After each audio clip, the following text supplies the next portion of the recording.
به نام خداوند بخشنده مهربان. و یهود از آنچه شیاطین در عصر سلیمان بر مردم می‌خواندند پیروی کردند و سلیمان کافر نشد و هرگز دست به سحر نیالود، ولی شیاطین کفر ورزیدند و به مردم سحر آموختند.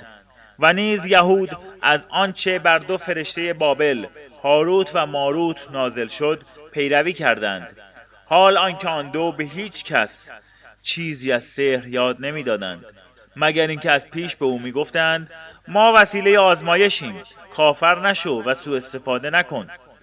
ولی آنها از آن دو فرشته مطالبی را می‌آموختند که بتوانند به وسیله آن میان مرد و همسرش جدایی بیفکنند، در حالی که هیچگاه نمی‌توانند بدون اجازه خداوند به کسی زیان برسانند. آنها مطالبی را فرا می‌گرفتند که به آنان زیان می‌رسانید و نفعی نمی‌داد. به یقین می‌دانستند هر کسی خریدار این گونه متاع باشد در آخرت بهره‌ای نخواهد داشت.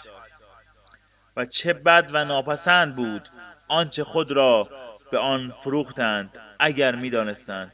اگر آنها ایمان می‌آوردند و پرهیزگاری پیشه می‌کردند، به یقین پاداشی که نزد خداست برای آنان بهتر بود اگر آگاهی داشتند.